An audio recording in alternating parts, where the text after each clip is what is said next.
There's been a lot of commentary this week that this has been the worst week in your campaign. A lot of people want to stop you. Are they succeeding?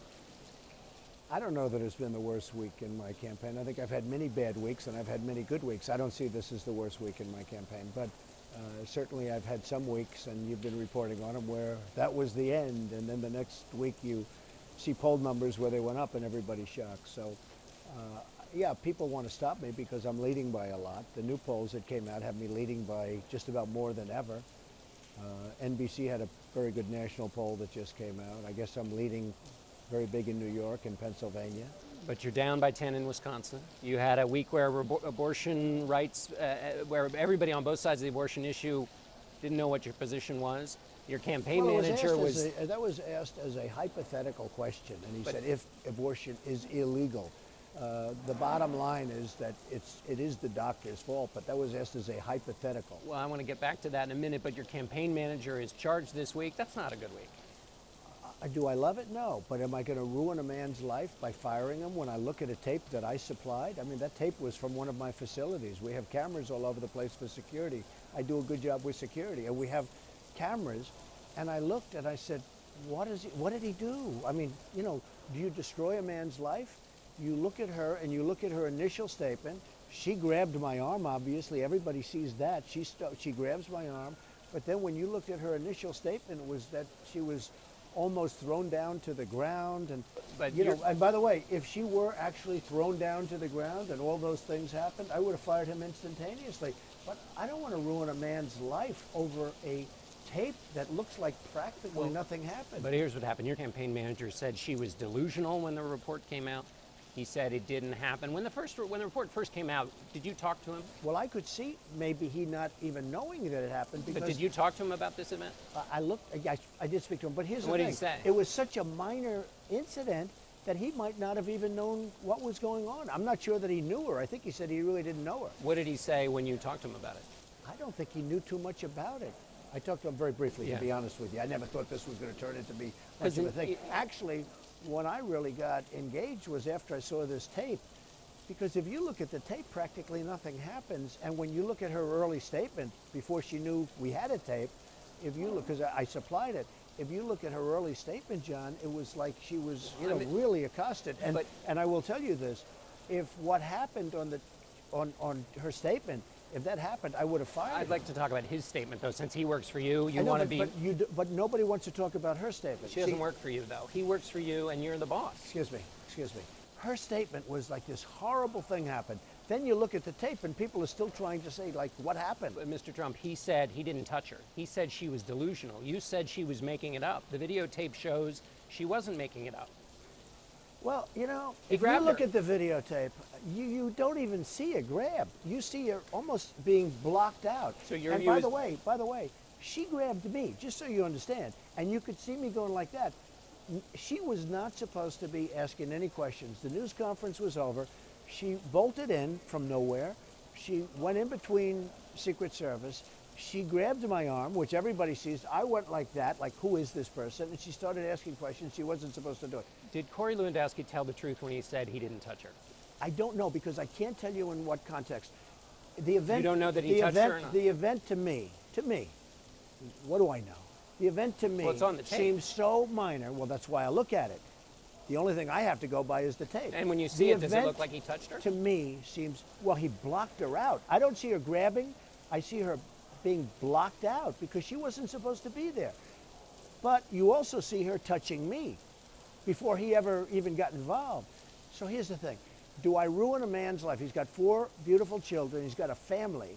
Do I fire him and ruin a man's life over something that when I looked at the tape, I said, what's going on? You know, when I was in Wisconsin, I had a large audience. And I said, how many people saw the tape? And many people raised their hand. I say, how many people think, of those people that saw the tape, think that he should be fired? Not one, and you have it on your cameras, not one person raised their hand. Is it okay for a man to put a hand on a woman? Well, I don't think, I'm not even sure he did that. Just in general principle. No, I would say not. But, when you're in I think you people professionally call it a scrum or something, where people are being knocked around all over the place. I've heard people in your business say, wow, I've gotten hit a lot worse than that. They get hit in the face with cameras. They get hit. You know, we were walking out. I was walking outside. She shouldn't have been there. She shouldn't have grabbed me. And he really was doing You felt interference. threatened by her? I didn't really feel threatened, okay? I guess I could say I should sue her. I didn't really feel threatened. But I didn't like somebody grabbing me, and I didn't like somebody asking me questions when that was all over. Here's a question that comes out. The video shows that he did grab her. What he said was turned out not to be true. You said she made it up. But what He she didn't make said up. wasn't true, John. But Excuse me. the main point is, did he touch her or not? He did touch her. I so think the question is for you, as the person with the power in this relationship, you've got all these people working for you, you've got all these big, huge buildings.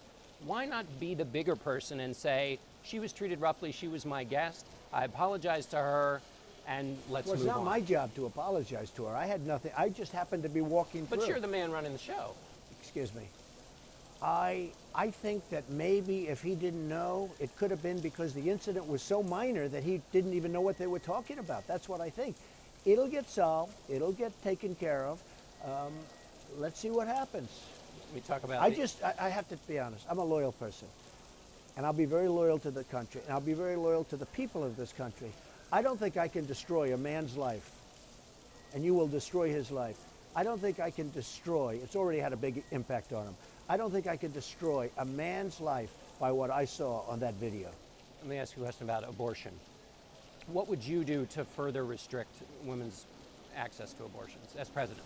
Well, look, I mean, I know where you're going, and I just want to say, a question was asked to me, and it was asked in a very hypothetical, and it was said, illegal, illegal. I've been told by some people that was a older line answer, and that was an answer that was given on a basis of an older line from years ago, on a very conservative basis. But your original answer, you mean? My original, but About it was. punishing But I a was woman. asked as a hypothetical. Hypothetically, the laws are set now on abortion, and that's the way they're going to remain until they're changed. Because you had said you told Bloomberg in January that you believed abortion should be banned at some point in pregnancy. Where would you First do of the all, ban? I would have liked to have seen this be a states' rights. I would have preferred states' rights. I think it would have been better if it were up to the states. But right now the laws are set, and that's the way the laws are. But do you have a feeling how they should change? There are a lot of laws you want to change. You've talked about them on everything from libel to torture. Anything you'd want to change on At this abortion? moment, the laws are set, and I think we have to leave it that way. Do you think it's murder, abortion? I have my opinions on it, but I'd rather not comment on it. You said you're very pro-life. Pro-life I view am is that it's pro-life. abortion. Yeah, I'm abortion pro-life. is No, murder. but I mean, I do have my opinions on it. I just don't think it's an appropriate forum. But you don't disagree with that proposition that it's murder? What proposition? That abortion is murder. No, I don't disagree with it. Let me ask you about the abortion question, which you've explained, the hypothetical nature of it, and also your answer on the spread of nuclear weapons. You said you were against proliferation, but then you said you seem to be okay with South Korea or Japan maybe getting one. It's totally misquoted. Well, people are so confused. I know they're confused, and they shouldn't be, because all they have to do is watch. And I spoke with Anderson Cooper, and I spoke to Chris, I spoke to all of them, and I spoke to the New York Times, and I thought it was a very good piece in the New York Times. Look, nuclear is a horror show. I would be probably the last to even think about using it. People say, you promised never, ever to use it. You can't do a thing like that. You have to have cards on the table. But nuclear is a horror show.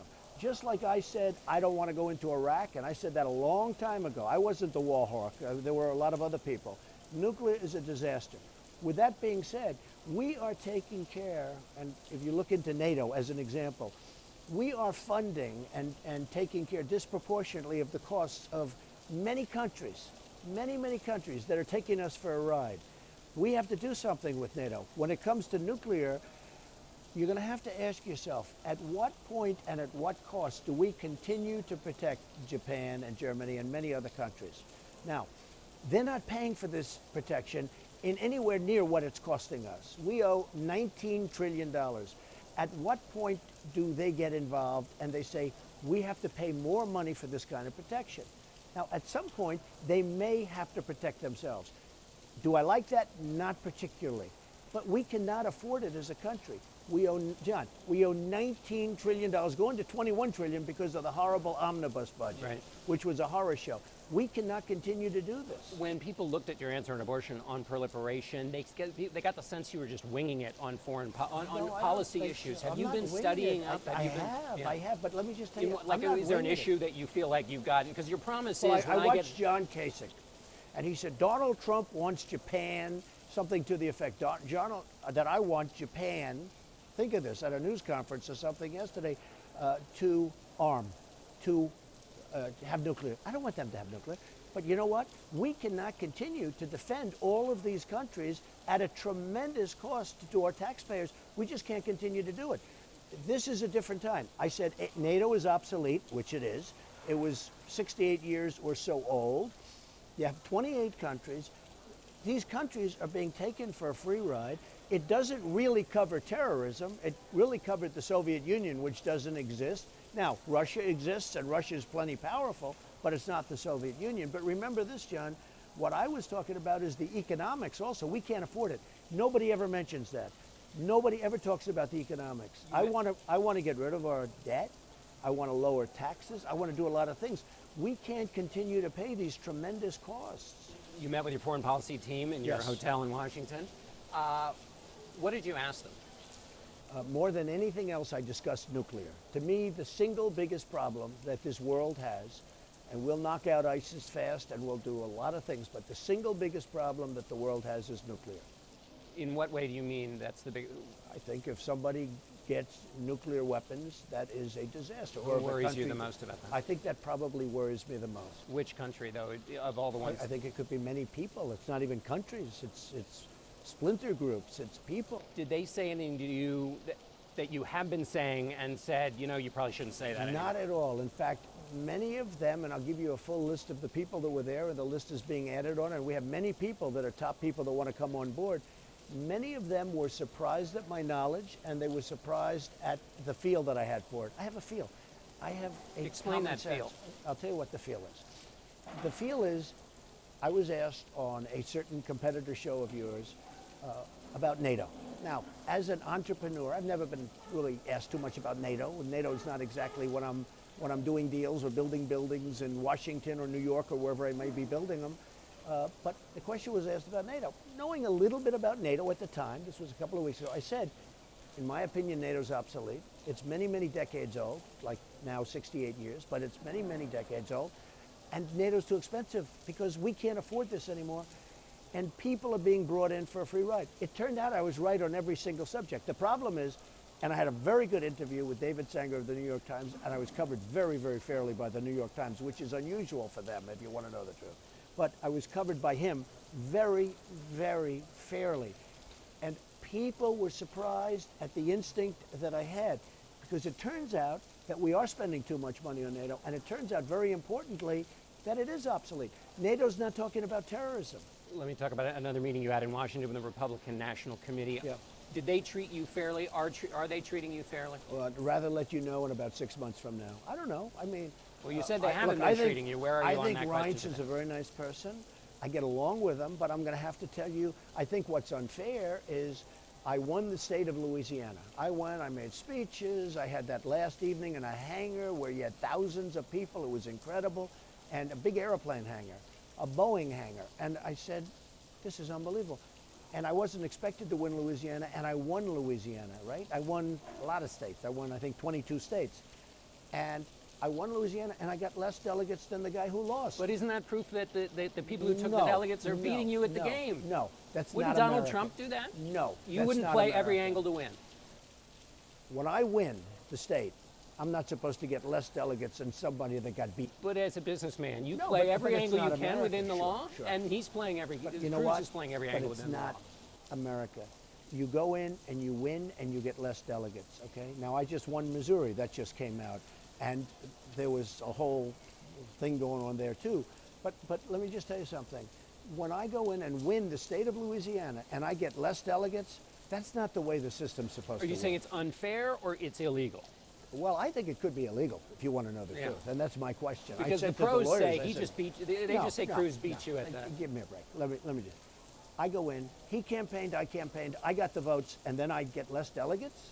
There was a reporting at this meeting with the RNC that you seemed a little upset with your own team's delegate operation, that they're not in this fight as much as they should be. Is that It's right? false reporting, other than I mentioned that Louisiana, which really bothers me because the people of Louisiana were amazing to me. They were amazing. You know, I was not expected to win Louisiana. In fact, that was supposed to, I wasn't expected to win many of the southern places. I'm leading with the evangelicals. I'm leading in so many instances, but I won Alabama. I won so many different states. I was not expected to win Louisiana. And I did look at my people. I said, well, wait a minute, folks. You know, we should have maybe done better. Except I also said, I won the state, and I think there's a real legal consequence to winning a state and not getting as many delegates. That's nonsense. And you know what? Everyone agrees with me. Well, Everyone agrees with a lot of people in the game who know this game. me. who I don't play care about it, the game. I care about the people. And when you go in and win a state and then you don't get the delegates. One of the things you're saying. Now, about I got some. Yeah. You know, I got some. I got many, but I didn't get the number that I should be entitled to. your argument about the presidency is you'll come into a new system, learn about it fast, and win like nobody's ever won before. With this delegate fight, it's a new system. You got to get up to speed on it. Do you feel like you're going to win like never before? Because Ted Cruz just took these delegates. We're talking about in one Louisiana. state. Excuse me. Yeah. Excuse me. It's one state. Ted but Cruz was going to win Alabama and Arkansas and Mississippi, and he was going to win Kentucky, and he was going to win all of these states. I won them all. So let's not get carried away with, you know, we don't know what we're doing. Right. I've won But you feel like 22 you do know states. He's won 6 or 5 or 7. I've won 22 states. So let's not get carried away with we don't know what we're doing. The one state that I told you about was Louisiana, but I've won a tremendous. Now, on top of that, I have almost 300 more delegates than him. So I think I know something about what I'm doing. And more importantly, in a true sense, from a democracy sense, I have millions of votes more than anybody else. Millions. Millions. That should mean something too. I know in the system it doesn't mean anything, but I have millions more votes than Ted Cruz. where are you on the pledge that you took to support the party Well, and the look, nominee? I want to support the party. I don't think I have to comment too much on it right now. I want to support the party. If Ted or somebody doesn't want to support me, that's okay. That's okay. But if they don't want to support me, honestly, that's okay. And I can understand how they feel, but it's one of those things. But you've got a huge following. If there's another nominee, would you tell that big following, hey, we're all Republicans, go support that nominee? I will tell you when we meet at the convention. We'll see how we're treated. I want to see how we're treated. I want to see how we're treated. Look, I signed the pledge. They wanted me to sign the pledge. And I'm the one that's being discriminated against. Everybody was worried about me. And then because maybe a lot of people didn't expect this to happen, you know, I'm not a politician. I'm self-funding my campaign. A lot of people are very upset about that because people want to give money. Because when they give money, they control the guy that runs for office. You understand that better than anybody. I don't want their money. I don't take their money. So I'm self-funding. People don't like that. People don't like a lot of the things that I'm doing. But you know who does like it? People that are voting. And people are coming from Democrat, and people are coming from Independent. And you know who's coming unbelievably? People that never, ever voted before. People that are 30, 40, 50, 60 years old that never voted before, they're voting in droves. We're going to have to leave it there, Mr. Trump. Thanks so much. Thank you very much.